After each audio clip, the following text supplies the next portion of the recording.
wabarakatuh dan selamat pagi. Halo semuanya, kembali lagi bersama saya Nisa Wisran di program Filosofi Insight. Pada episode kali ini kita melakukan rekaman secara daring, tetapi tetap akan membawakan satu topik yang sangat menarik dan juga dekat dengan kehidupan kita, yaitu tentang pengetahuan. Dan telah terhubung bersama saya narasumber kita hari ini, yaitu Rifka Tandi. Halo Rifka. Hai Anissa. Hai juga untuk semua yang sedang menyaksikan. Wah, topik kita kali ini memang seru ya. Karena semua hal dalam hidup kita, bahkan cara kita berpikir, sebenarnya berangkat dari pengetahuan. Betul banget. Tapi jujur, kadang saya masih penasaran, kalau dalam filsafat sendiri, pengetahuan itu sebenarnya maknanya apa? Dan apakah sama seperti yang kita pahami dalam kehidupan sehari-hari? Pertanyaan yang bagus banget. Jadi, kalau dalam filsafat, pengetahuan itu bukan hanya tentang seberapa banyak informasi yang kita punya, tetapi bagaimana kita memahami dan menyadari sesuatu. Pengetahuan muncul dari kesadaran manusia terhadap realitas di sekitarnya, biasa dari pengalaman, akal, bahkan intuisi. Misalnya, Aristoteles bilang pengetahuan berawal dari pengalaman dan pengamatan. Sedangkan Plato, muridnya sendiri, berpandangan bahwa pengetahuan sejati justru datang dari akal dan dunia ide. Oh, jadi kalau Aristoteles itu lebih ke pengalaman, sementara Plato sendiri lebih ke pemikiran rasional, gitu ya? Ya, benar banget. Mereka berdua sama-sama ingin menjawab pertanyaan yang sama. Bagaimana manusia bisa tahu sesuatu? Bedanya, Plato percaya kebenaran sejati ada di dunia ide yang abadi. Sedangkan Aristoteles melihat kebenaran bisa ditemukan dari dunia nyata melalui pengamatan dan analisis.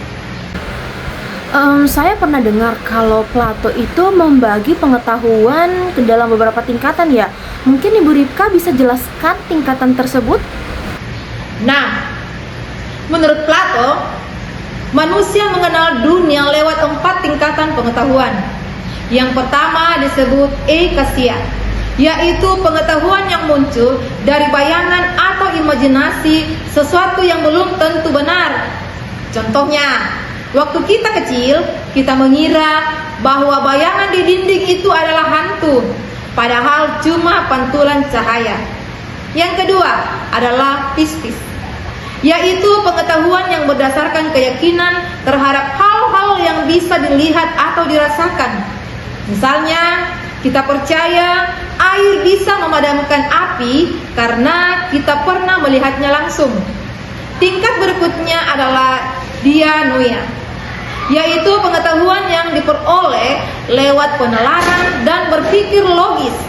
Di sini manusia mulai menggunakan akalnya untuk memahami sesuatu, seperti ilmuwan yang meneliti sebab akibat suatu fenomena. Dan yang tertinggi adalah noesis, yaitu pengetahuan sejati yang bersumber dari akal murni dan intuisi intelektual, di mana seseorang memahami hakikat kebenaran, kebaikan, dan keadilan sejati. Oh, seperti itu. Saya sudah paham. Berarti pengetahuan menurut Plato itu kayak perjalanan bertahap ya? Dari yang tadinya sekedar bayangan sampai ke pemahaman yang benar-benar mendalam. Tepat sekali. Plato menggambarkan pengetahuan sebagai proses naiknya jiwa manusia menuju kebenaran yang hakiki. Kalau begitu, bagaimana dengan Aristoteles? Apakah dia juga punya pembagian pengetahuan seperti Plato tadi? Ada. Dan menariknya, pembagian menurut Aristoteles berbeda arah. Kalau Plato membedakan berdasarkan cara manusia mengetahui, Aristoteles membaginya berdasarkan tujuan dari pengetahuan itu sendiri. Menurut Aristoteles, pengetahuan dibagi menjadi 3 jenis utama. Yang pertama, pengetahuan teoretis, yaitu pengetahuan yang tujuannya murni untuk mencari kebenaran. Contohnya seperti matematika, filsafat, dan fisika. Semua fokusnya adalah memahami hakikat sesuatu. Yang kedua, pengetahuan praktis, yaitu pengetahuan yang digunakan untuk mengukur tindakan manusia agar mencapai kehidupan yang baik. Misalnya ketika etika dan politik termasuk dalam kategori ini. Dan yang ketiga, pengetahuan produktif, yaitu pengetahuan yang digunakan untuk menghasilkan karya atau sesuatu yang bermanfaat seperti seni, teknik, dan kerajinan. Oh, jadi seperti itu ya pembagian pengetahuan menurut Aristoteles. Jadi kesimpulannya kalau Plato tadi fokus pada bagaimana kita mengetahui sesuatu, sedangkan Aristoteles fokus pada untuk apa pengetahuan itu digunakan. Ya, betul. Keduanya saling melengkapi. Satu berbicara tentang cara manusia memahami kebenaran, dan yang satu lagi tentang bagaimana pengetahuan itu diterapkan dalam kehidupan. Nah, tadi itu kan pandangan dari para filsuf seperti Plato dan Aristoteles. Nah, kalau dari kalangan akademisi sendiri, apakah ada juga Nah, tadi itu kan pandangan dari para filsuf besar nih seperti Plato dan juga Aristoteles. Nah, kalau dari kalangan akademisi sendiri, apakah ada juga tokoh yang membahas pembagian jenis pengetahuan? Ada. Salah satunya Burhanuddin Salam, seorang akademisi Indonesia yang banyak menulis tentang filsafat ilmu dan logika.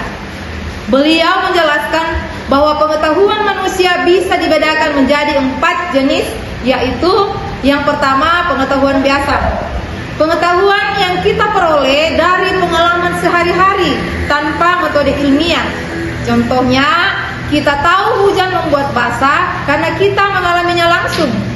Yang kedua, pengetahuan ilmiah, yaitu pengetahuan yang diperoleh melalui metode ilmiah dan bisa dibuktikan secara sistematis. Misalnya, penelitian tentang bagaimana hujan terbentuk secara ilmiah. Yang ketiga, pengetahuan filsafat, yaitu pengetahuan yang lahir dari refleksi dan pemikiran mendalam tentang makna dan hakikat hidup. Dan yang terakhir, pengetahuan agama, yaitu pengetahuan yang bersumber dari keyakinan spiritual dan nilai-nilai moral yang diyakini kebenarannya secara mutlak.